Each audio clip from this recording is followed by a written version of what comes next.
Right, 200 years of train travel since 1825. That slide is there for a reason, mainly just to illustrate why we are actually here.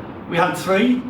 We had Anthony Dawson, who did the early Middleton Railway, then John Bailey with his wonderful things talking about the model Salamanca, and finally we've got this one. Now, if I can make this technology work, it does work. Now, the whole point of Railway 200 was to celebrate this thing, locomotion number one, and of course its inventor, one Mr. George Stephenson. Now, Stephenson was a good lad. He knew what he was doing, but here, of course, we celebrate someone else, don't we? We celebrate Matthew Murray, and one of the things that we often say is that Matthew Murray with Salamanca showed George Stephenson how to build a railway engine. And of course, we're very proud of the fact that his first engine, Blucher, was very nice. It wasn't quite a copy of Salamanca, but it wasn't far off. But it didn't have a rat wheel. And as you will be able to read very shortly in Sheila Bye's volume 1 of the history, our engine could pull rather more than his did. But the genius of Stephenson, of course, was he took the best parts of a lot of these pioneer engines, to put it simply, and by doing that, he was able, along with Edward Peace, to come along with the Stockton and Darlington Railway and do, if you like, the modern railway. That's our engine, Salamanca, of which Middleton is proud, and of course it forms part of the railway's badge.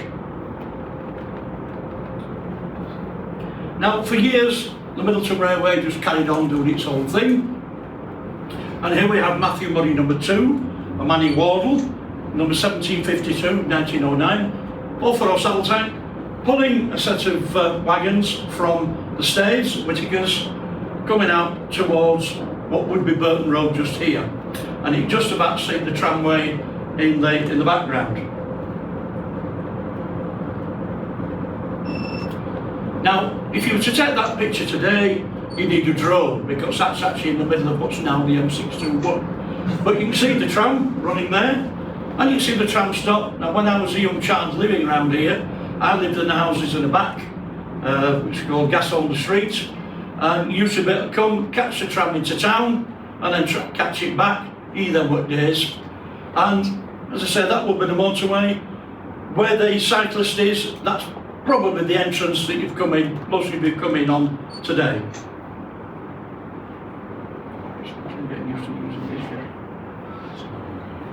The colliery was still running at the time, and this is a relatively late shot of an Arnsley 264 tank, but they used to take the coal from Broomby, as you can see there, used to come down to the Great Northern Railway and then take the spur into the Siamese, run round, and then take the train either to Ardsley or to Neville Hill, whichever destination was required.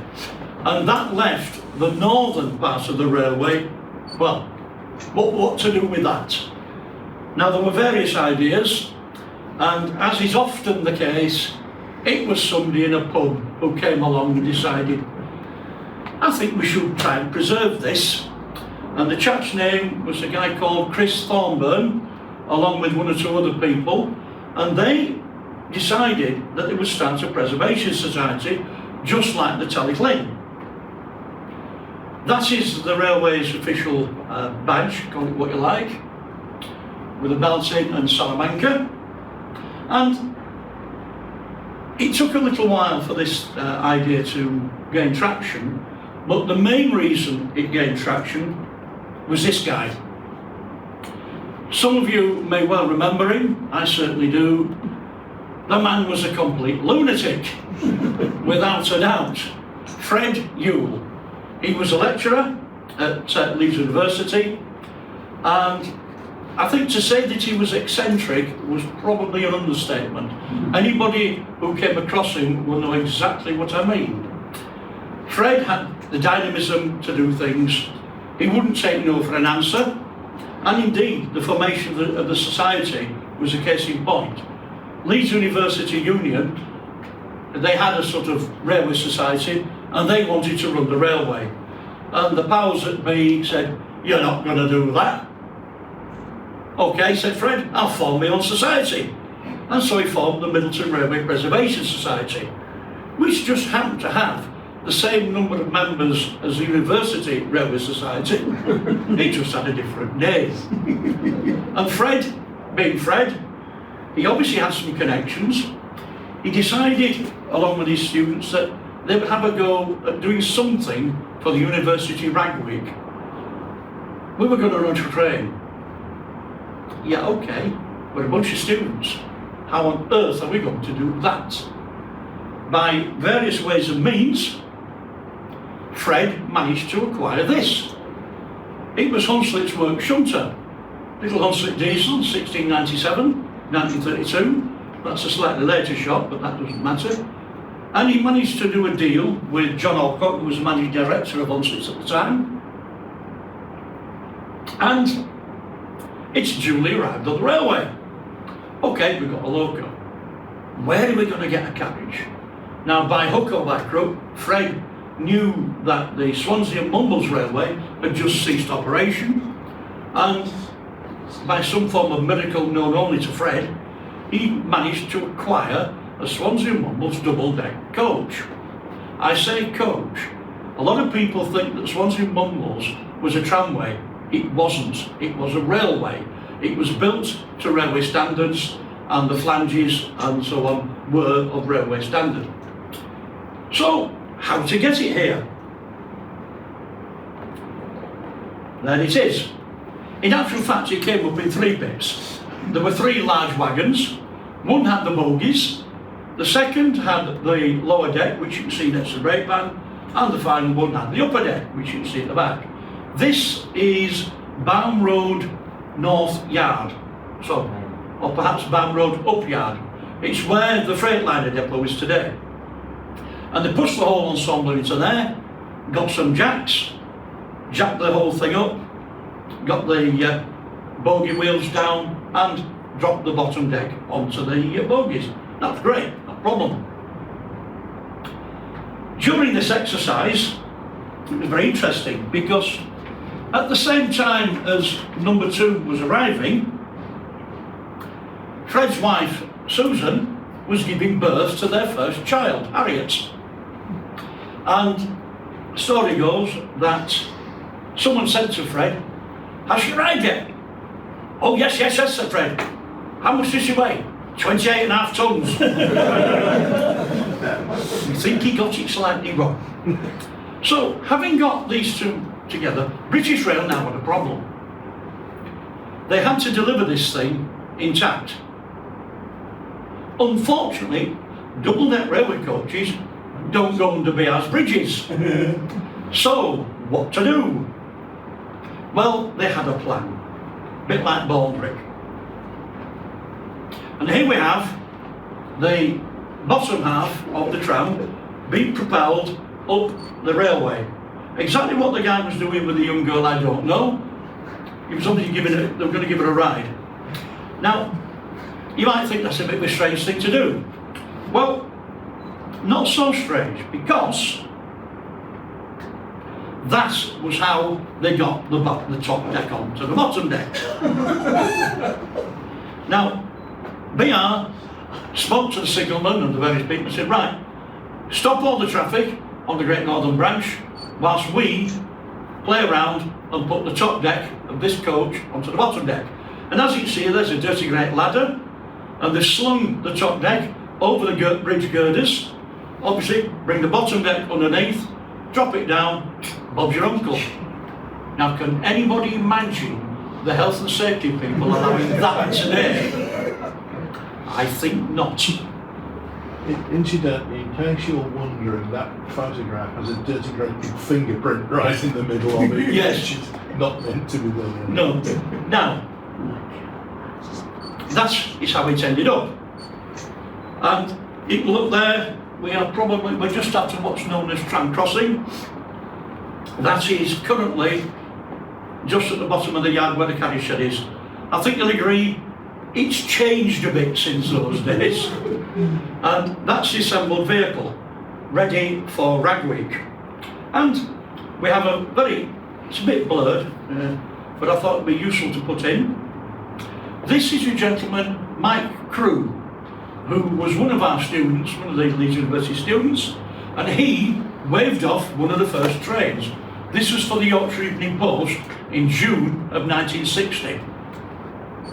And interestingly enough, earlier this year, the family celebrated Fred's 100th birthday, or what would have been Fred's 100th birthday. And Mike Crew turned up, and he managed to recreate the same photograph. So 60 odd years later, there's Mike waving a train off. Yes, it's not quite the first 10 years, but I thought it was worth putting it in. The first tickets, as you can see, it was a local charity thing, 24th of June 1960, and I'm told in one of our magazines we carried 7,000 passengers in just over 7 days, and the trains ran quite late, so it's really quite something. Everybody got a ticket, that's the other side. Then we have the inside of the vehicle. Excited kids, mums and dads, waiting to ride on the train.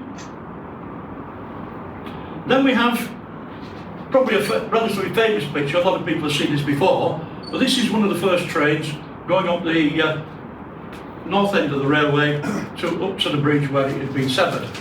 Now, what you can't see there is exactly how that diesel was propelling that vehicle. First thing, it ain't got any brakes. The loco had brakes. There was a handbrake on the coach, but that was it. That was your lot. And we were carrying over 100 people in that. How was it coupled? Well, John Alcock in Hunslet got a 16-foot steel bar, had it bent at one end so that it would fit the coupling on the diesel, fixed it to the bogie on the coach, and that was it. And that went up and down umpteen times and worked the very first passenger trains. Again, you can imagine ORR having absolute fits at seeing something like this, but that was what they did. Now, the other thing with this was that it was the very first of the standard gauge preserved railways to operate. Bluebell, much more famous than Middleton, completely separately from the railway, they started operations down in Sheffield Park a couple of months later. They were the very first of the ex-British Rail branch lines to reopen, but the Middleton Railway was the first standard gauge railway to reopen, using the entire volunteer labour. And bear in mind, these guys were students and they worked trains in between lectures. Now, the early preservationists, a lot of them were tram enthusiasts. And there were several trams that had been saved. On the left is a Glasgow tram, which later became Liverpool 869 at Crouch, 601, and then Horsfield 202, which was sadly vandalised. One of the things that was very quickly realised was that trying to preserve something like this in South Leeds, certainly in the 60s, and indeed to a certain extent to this day, is not a good idea. Fortunately, the tram enthusiasts managed to find a haven for their vehicles, which became the very well-known National Tramway Museum at Crouch. A place well worth seeing trams, but it really wasn't suitable for the Middleton Railway. Now, we previously mentioned this little engine, LMS 7051, the first diesel loco, standard gauge diesel loco built by the Hunslet Engine Company in its entirety. They did finish off some Kerr Stewarts, but this was the first one they built on a standard steam locomotive chassis, but it had a man engine, David Brown gearbox. They tested it at the British Fair, East Indies Fair, and the LMS liked what they saw, took it on for some tests, and decided that it was pretty good for a small to medium range shunter. And in actual fact, this particular type of loco, 1933, if you like, that proved the standard till the early 50s, when you started to get diesel hydraulics, and then later on the hydraulic twin discs and things like that. There were thousands of this type built, slightly different shape and form, but essentially the same basic system, all derived from this engine. You'll notice it carries a name at this stage, and as a very young child living just up the street here, looking at the name, I, of course, being a primary school child, thought it was named after the guy who'd flown the Atlantic in 1919 in a Vickers Vimy bomber. How did I know that it was actually named after its designer? That's the sort of thing you get ideas like that when you're a kid. That's right. Yeah. And yes, I was a kid once. There's the engine on a typical freight working. I've often thought it was sad that we never managed to preserve a plate wagon here, because a lot of the freight traffic we carried was plate wagons. There it is at Parkside. And in the first couple of years, we were carrying up to 10,000 tons of freight traffic in between lectures, and in all weathers. Bit of a poor slide, but it gives you an idea. Rain, hail or snow. That is the LMS diesel again, and next to it Windle, which you'll hear more of a little bit later on. But just look at that weather. That was when we really got snow. Another character who was very much involved in the early railway and later became somewhat more famous. This is a guy called Graham Mitchell, who was a student at Leeds University, became one of the Middleton Railway's first traffic managers, and his claim to fame, of course, is waving flags in the Railway Children film. He's the one who says thank you, Mr. Perks, when he's given the right away at Oakham Station in the film. Even then, we managed to encourage some young people. There's my crew playing around with lamps, by the look of it, with a couple of young members. In 1961, we got this brake van. Now, this brake van is M158760, in us at the Great Northern Bridge. It had just been handed over by BR and the old one sent away. And as is quite normal in those days, somebody said, let's take it for a run. So they did. And when they got to the top end of the line, there in the sidings was a J50. 68941, Ardsley J50. And, well, you take a photograph, don't you? And there it is. About the same sort of time, we were advised that there might be a steam locomotive available for us. One of our members... Is that facing towards the colony. Oh, it's towards the colony. Yeah, it's facing south. Where are you? That line where the brake, in the direction of the brake van, that's coming down here. Oh, I see. Yeah. So we got advised by a member called Derek Rayner that there might be a little steam engine available up in Darlington. Oh, we said, we'll go and have a look at it. There it was. Match up for scrap. Allignard class Y1/2, 68153, departmental locomotive number 54. Now, it was being withdrawn back June 1961. Derek had seen it and thought it might be useful for us. He, being a traction engine man, knew all about steam wagons and thought this would be a nice easy job, and you know, if the LMS diesel, John Alcott, needed some work, we could put this into steam quite quickly. Yes, that was very good, but we needed the cash. We didn't have a lot of money in those days. Fortunately for us, we had a very generous president. Lord David Garnock gave the railway a loan, and we were able to purchase a loco. It came to Holbeck on a Lomac, and it arrived here on the 24th of September 1961, and there he is. Posed, of course, for the obligatory photograph. The following month, we were presented with another engine. This one, Windle, Burroughs 53 of 1909. By God, it's got a shiny paint job. But you remember that old saying, paint can cover a multitude of sins. And when the time came to steam this, our mechanical engineer said to us, never was a truer word spoken. It was a wreck. However, it was patched up a few years later. It did run for a few years.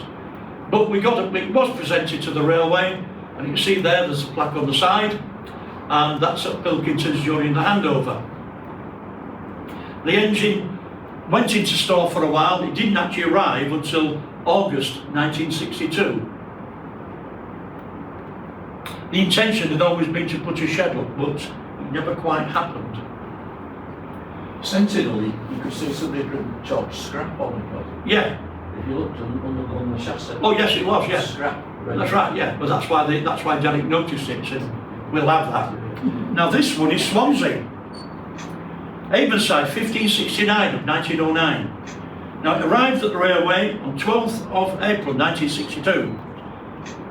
The reason it came, and the reason it got the name Swansea, which it never actually carried, was it came from Pioneer Steel down in Swansea, and it was thought to be the loco that used to work on the Swansea Mumbles. In actual fact, after a bit of research, it was proved that it never did. This was a completely separate machine, and ultimately it never got restored, and it was sold to somebody, and last we saw of it was on a low loader heading south, and it was never seen again.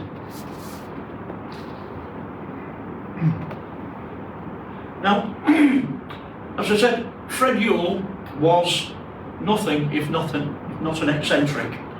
And one day he came to the railway and said, I bought an engine.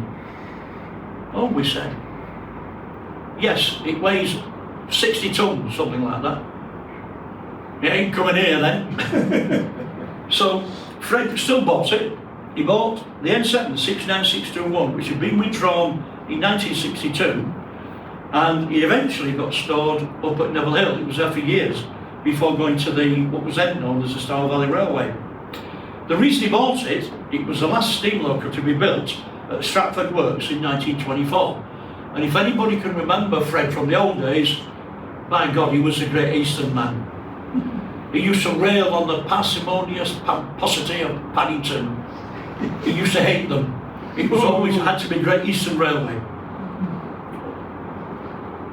And there is 6962. It's not a brilliant slide, but she's at work on the North Yorkshire Moors Railway. Now, as you might imagine, on any railway, things do go wrong. And in 1962, the LMS diesel decided to throw a wobbly, and John Alcott was very nice to us and said, yes, we'll take it into Hunsford for a repair. Well, so he should have done, because in 1960, he said, yes, we'll sell it to you. He sold it to us for £1,000, £100 a year for £100, yeah, it was £100 a year for 10 years. And so we thought it was very generous of him to do the repairs. And for that period of time, we got D2323, which is an 04 from Malbec Depot. And there you see it on the wagon. On the left is a prototype Huntsville Clark twin disc Cummins engine 04 diesel hydraulic, D1259 of 1962. And they wanted somewhere to test it, it went better than the Middleton Railway. That continued a sort of tradition of testing, if you like. People may remember that in 1958, when they ran the bicentenary special, there was a prototype John Fowler diesel present, and the Fowler general manager at the time was heard to say to people, well, if this loco runs on the Miggy Railway, it'll run anywhere.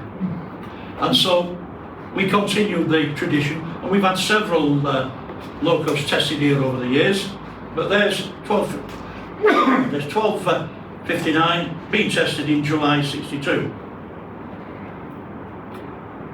What, you may say, has that got to do with the Middleton Railway? Well, in July of 1962, a very important thing happened to the Middleton Railway. The National Trust gave us a covenant of protection, which meant, in theory anyway, that people couldn't interfere with the railway without first consulting and various other things. And so that covenant was of great use to the railway towards the end of the 1960s with the coming of the motorway. And so I think important enough for us to be able to mention it. We now go to the Tallaght, the very first of the preserved railways. By this stage, 1962, although Middleton and Bluebell were the only two operating railways, there were a number of other schemes and depots and things like that were springing up. There were also a number of people owning locomotives, which were beginning to sort of proliferate. And it was thought then, we really ought to have some sort of coordinating body to be able to find out things and also to promote what we're doing. And so it was that in 1962, the Railway Preservation Association was formed under the chairmanship of Captain W.G. Smith, Royal Naval Reserve. Now, Captain Smith owned Great Northern Railway 1247, and he was a fairly firm character, very much a gentleman. Leadership ultimately passed to a guy called Peter Manistee, then David Morgan, and we now have, of course, the Heritage Railway Association. The Middleton Railway was a founder member of this organisation and is still a member today, and indeed a few weeks ago we hosted their board of directors at the railway so they could see the progress that we've made. Another big engine. Lord Garnock, being of fairly sound financial thing, he decided he wanted to buy a Youell engine. He bought 61994, the Great Marquis, LNR 3442, withdrawn in 18th December 1961, and it arrived at Neville Hill shortly after. There's a story in our magazine of this locomotive shortly outshot from Cowlairs out on a test run, and it whistled because there was an old ganger on his bicycle cycling alongside the track, and apparently the guy saw the engine and fell off his bike in surprise. The engine turned up at Neville Hill and it assisted with several rail tours over the years. This one, I believe, is on the 22nd of April 1967, and it was a Derbyshire Dawdler tour, and you'll notice it's got Middleton Railway Leeds on it, because this was one of the tours which the Middleton Railway certainly had a hand in running. The Moor End branch opened in 1964 but was under construction for 2 or 3 years beforehand, and this was my introduction to the Middleton Railway. I lived in a set of houses, Gasholder Street, and we used to go down and you would see this guy. To me he was an old man, he was only about 40, but to a 7-8-year-old boy he was old, and he'd be there belting 7 colours out of this piece of rail, and he would introduce you to technical terms such as twiddling stick and such like, and at the end of the day I actually took him home. Don't know why, but it happened that I took this guy home. Now my mother was amazingly surprised, but when she learned he was a university lecturer, he was then, to the end of his life, he was always known as Professor Fred, and she always remembered that he used to come and wash his hands in the sink.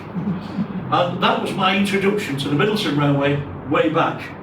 There's a Moor End branch with the Sentinel pushing in.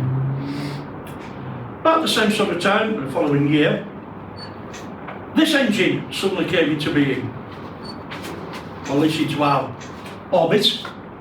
Number 1310. Or is it? Purchased by the Steam Power Trust, and it came to the Middleton Railway on the 16th of June 1965. Owned by the Steam Power Trust, as I said, and it was actually in working order despite what it looked like. A couple of things on this. In all of its life, it never lost the number 1310, right the way through its industrial life. So it was sold in the 1920s and it kept the number, which is quite interesting because if there is one thing this engine is not, it is 1310. It went into works in the early 1950s along with a similar loco, number 900.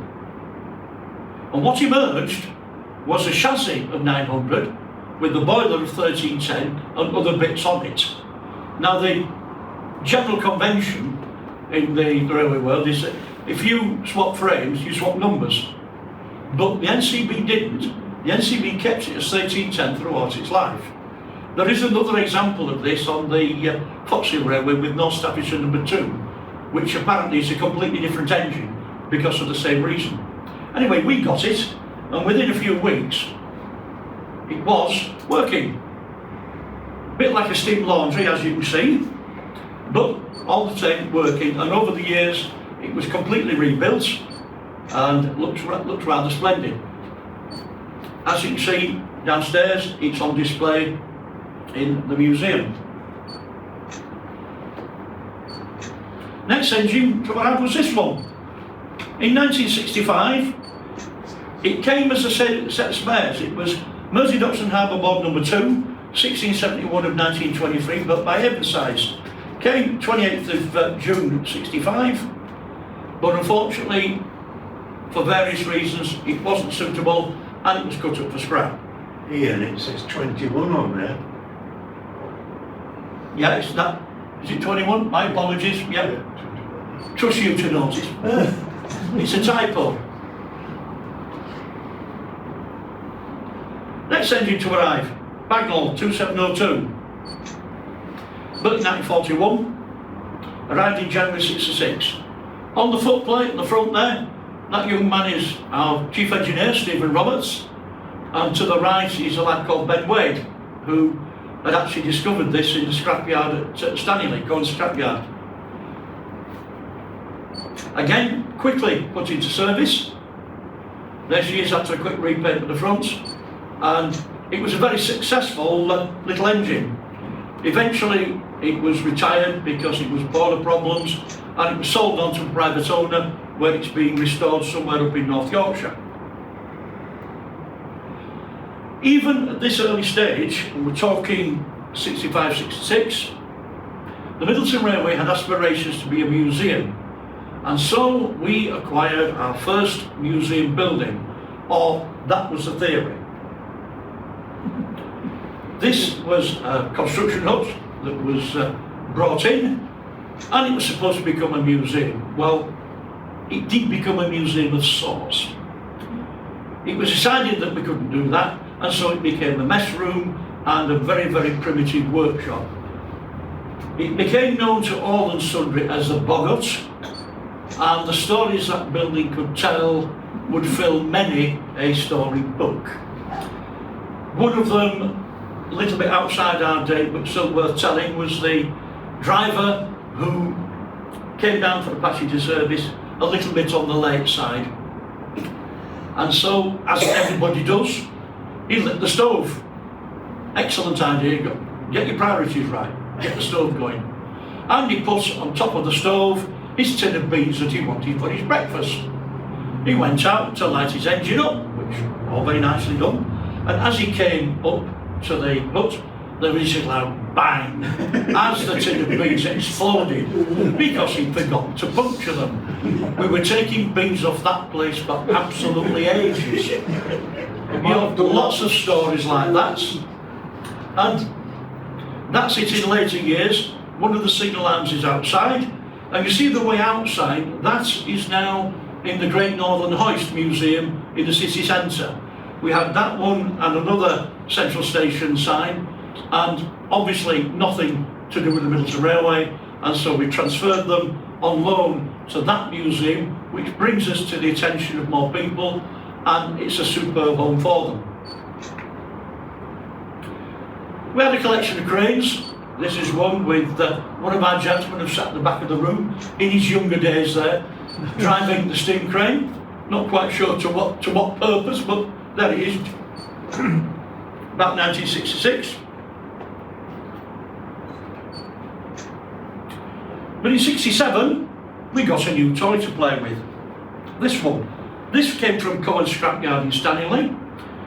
John Fowler, 390, 3 knots and a 2 of 1945, arrived the 9th of December 1967, seen on King's Siding, which is here. This is where we collected the wagons from. Obviously somebody's doing some, shall we say, delicate work to it, toolbox and whatever, making sure it's working. And it was a very useful machine to have to work the lighter freights. As you can see, the headlight even worked in those days. Later on in its career, it was out of use, and we've now completely restored it, and it became a winner of the HRA Interpretation Award for what we did to restore it. Now, in 1968, it was decided that the Bagnall should be named after our pioneer engineer, Matthew Murray.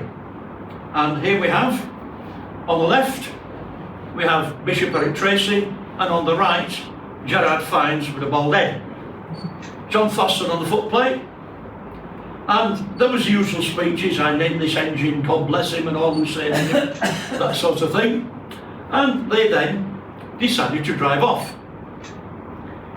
And I believe, and the story goes in Fines' autobiography, the bishop turned to the railwayman and said, "How do we stop it?" "I don't know, I thought you did." Fortunately, the driver did know how to stop it. But it was a jolly day out for everybody. We then, the following year, we heard about another engine.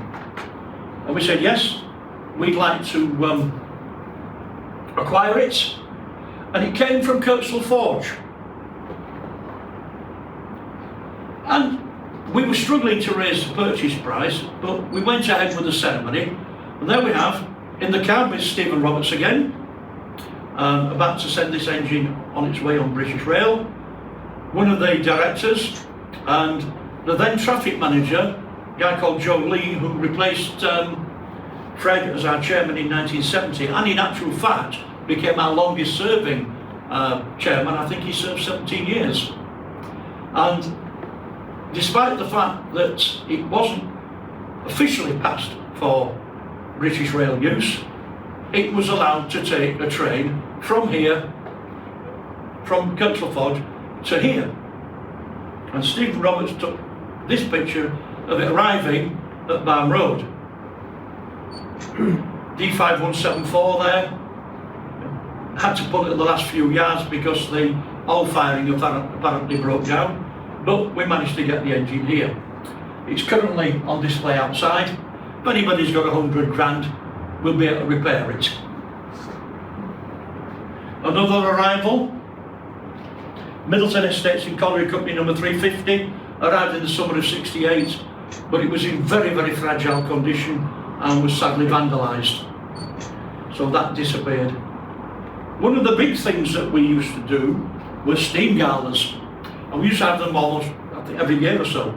And the 1968 one was quite entertaining.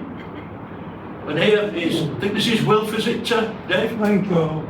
Is that Len on it? That's Len. Oh, right, okay, I knew you were. But Len was one of two very, very colourful characters. And he used to drive this thing to and from the railway, including taking it down Briggate. And if he thought there were too many people around, he opened the cylinder drains. That moved him. And then one of the other things he also did was his famous dancing girls. There he is in his top hat, and they'd have these showgirls, things like that. In the background you can see Shamrock and Columbia doing their work. And as was always the wont on the Middleton Railway, we used to like our pyrotechnics. That was a grand fire. And if you look very carefully above the smoke, you'll see a ladder. That was a vintage fire engine that came along to put the fire out. Now again, you can imagine the safety authorities allowing that sort of thing today. Not. Now, one of the other things we did on this particular thing, we had a naming ceremony. And we decided we ought to name one of the diesels. Now Fred wanted to name the Fowler diesel Wolfruna, which apparently was a Great Eastern name. This was vetoed in favour of this. Ferdinand Fortescue Brown, MIFG. Member of the Institute Yes, and of then- Flower Graders. And then if you have the gentleman there, Pink Nettleton, whose idea it was, somebody was bound to ask, who the hell was this fellow? And of course, if you look carefully, there's this little fellow on the top. Ferdinand Fortescue Brown was a member of the Institute of Flower Graders. It was a home pride advertising campaign, and one railway magazine actually printed that this thing was named that. The editor, one John Slater, was not impressed. That's only ever paid once to that name place. That's right, only ever once, yeah. But, it caused some fun, didn't it? It did. Now, one of our younger members asked me earlier, is his engine featured? Well, of course it is. We got this. On 1786 of 1935, 23rd of October, it came by rail from Alton. It worked at Courageous Brewery all its life. Didn't really do a great deal there, but eventually was sold. Came to us on a low loader, on a low Mac, and it was unloaded, I think more end, wasn't it, Dave? You know, went to low, in there to be unloaded. And then we used it for all sorts of things in the early years. And that's it after one of its repaints. But this engine, it's not quite, but almost unique. It is the only one that I know of that's an industrial diesel which has its own pub sign. It was on the Railway Inn at Alton Station, which was obviously where the brewery was. And we do have a photograph in our collection, maybe because I took it, of the loco on a low loader because it visited the Mid-Ants, under or next to its own pub sign. And at this very moment, that pub sign is just up the end of the engine house, because it's recently been completely restored to its original condition by that young man over there. Go on, you can stand up. You, wave your hand. Yeah. George has led the project, and if you've seen it, you'll agree, it's an absolutely superb job. It has the nickname Sweet Pea. Why? Because of the famous Popeye cartoon. Remember, Popeye had a little baby called Sweet Pea. So this was named Sweet Pea because of its small size and the suggestion it might run better on spinach. In actual fact, it was quite a strong little engine. Now, this is included really because we're talking the winds of change in '69. And if you look at that picture, that's taken from Middleton Clearings looking down towards Leeds.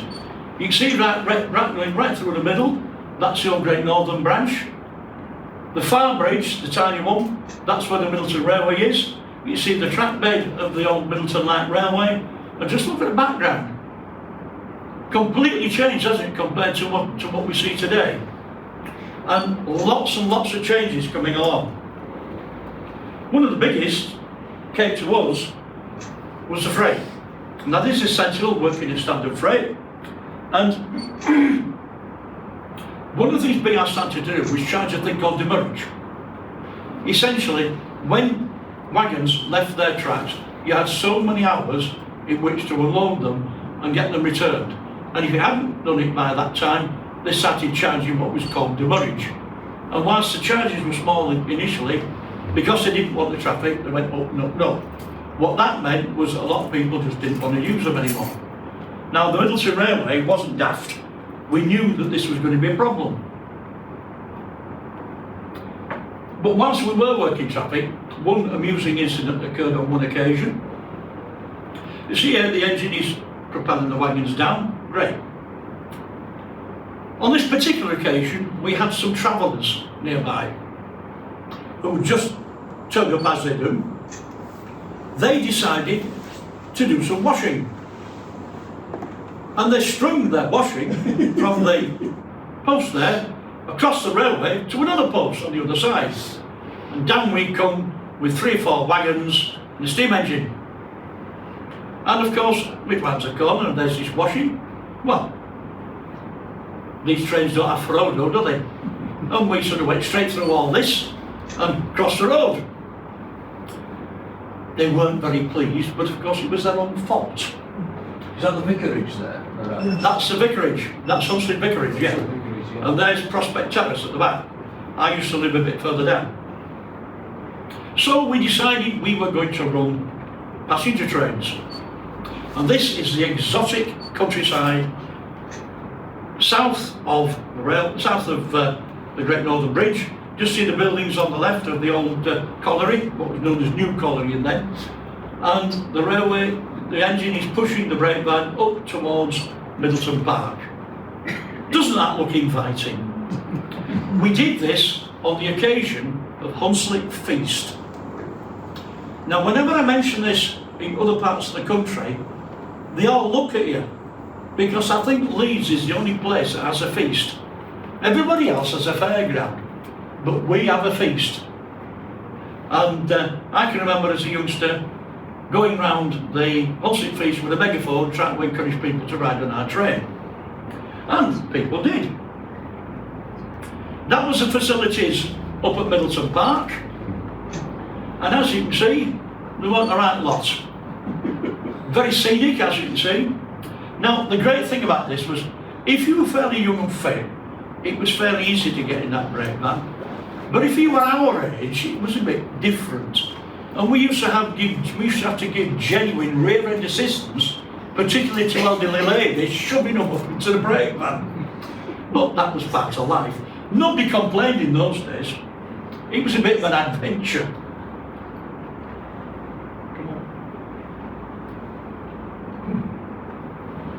Now, Chairman here arrived in the summer of 1969.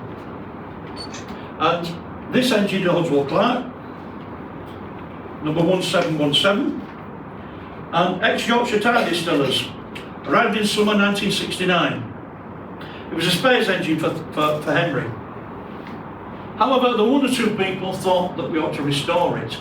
And in all honesty, by today's standards, it was restorable. But in standards of 1969, no, it just wasn't. But there was an impassioned plea at an annual general meeting. Imagine people sat here, and the mechanical engineer, Jim Lodge, was saying, oh, this, that. And he ended with a famous phrase saying, if we don't scrap Chairman, Henry won't go. And from the back of the room came the voice, it'll go, Jim, but it won't stop. He got his way. This, in 1969, Railway Correspondence and Travel Society, 27th of September 1969, and they have the Sentinel on one end, and we have Henry de Lacy on the north end, brake van and several wagons. This was quite an infamous trip because the organisers wanted them feeding. Well, catering wasn't exactly our forte. Fortunately, there was a chippy just down the road, and so we went and asked for fish and chips 150 times. And they delivered. They all enjoyed the fish and chips as well as the ride on the train. Obviously, you have to work on the permanent way. However, on the 24th of October, this type of work was observed by the local constabulary, who saw a gentleman working on a track. He had all the tools, but instead of an engine, it was a horse and cart. So when said constable made inquiries, the gentleman dropped the tools and disappeared fast. Not right, this. Well, yes, he was right. The guy was trying to nip the track.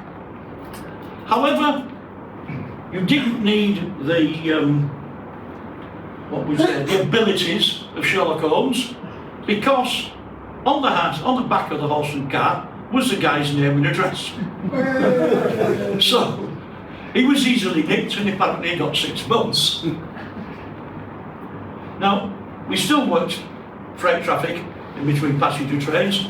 There's P with its courage. And it was this engine that gained a bit of notoriety with the one and only Fred, because Fred, like I said, was a bit of a lad. Occasionally, for whatever reason, there might not be a student or anyone available to help him. So he'd work traffic on his own. Now that was all very well until he got to Moor Road here. How did he get the train across?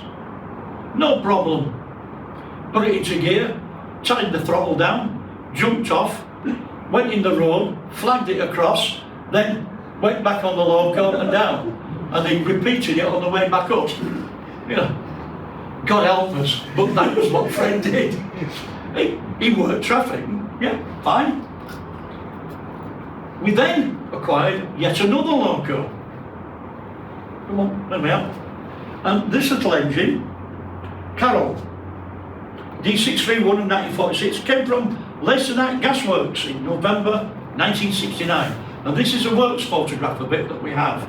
Unfortunately, there isn't a copy of the photograph I really wanted, because the Yorkshire Evening Post took a photograph of a group of students on the footplate, and who would have thought that umpteen years later, that gentleman there is now our chairman, was actually on the picture, complete with shaggy hair, as also students did in those days.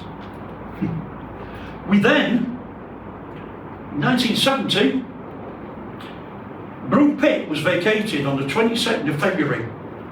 There was a ceremony of handing over the keys by our local MP, who was then a guy called Merlin Rees. Now the railway wanted to build a museum there, but really it wasn't particularly feasible. Again, vandalism was huge. We were going to go, you see the two buildings on the far left there, the smaller one and the taller one. We'd hoped to make them into a museum, but the vandals unfortunately overtook it. Also, Leeds Council's plans were to completely get rid of that by making it a bale waste tipping site. They need somewhere for all the rubbish, and that eventually is what happened. But until that, we did run various works trains. And here we have Henry in the early 70s with the old Middleton wagon there, a brake van, still no platform, and the diesel would uncouple, come to the end there and work on the track. Sweet Pea also did the same job, and when they'd finished, they'd bring the loco down, couple it to the passenger train and take it down. Again, vacuum brakes? No, didn't need them. We then just occasionally ran the odd passenger train, and there I'm sure that members of the Branchline Society would have loved to have done that, but there we are, just running a quick passenger train. We can't really end without looking at the M1, the South Leeds Urban Motorway, I think it was called, and there was lots of problems over this. The men from the ministry, or the men from the ministry were coming out saying, we need your railway. Fred, of course, would, but damn it, man, you're not going to have it. And there were various altercations going on. The real story was that because of the National Trust's assistance, and also because the money men realised that the only way they could shut this railway was by repealing the Act of Parliament at that time, and it would have cost more to do that than it actually did to put the tunnel up. So we got the tunnel. However, the story is told of Fred Youell at the meeting with these desperate civil servants saying, look, Dr. Youell, this is most important, we really are working in the public interest. Is there anything else we can do to stop building this tunnel? Yes, said Fred, I'll have a level crossing. He got his motorway tunnel. Interestingly enough, the Dart Valley Railway, with its line to Ashburn, the A38 did sever that railway. Yeah. So we were very, very lucky. For a small industrial railway to get this tunnel, I think we were exceedingly lucky. I'm going to finish off with something that's nothing to do with the first 10 years of the railway. It's a hand back to Railway 200, where you see the local council, Paul Ray, taking part in the whistle up to celebrate 200 years. Well, this railway, not only does it celebrate well over 250 years, we also celebrate now 65 years of being a working heritage railway, still entirely run by volunteers, and hopefully we'll be here in the next 60 odd years. So thank you very much for listening. Thank you.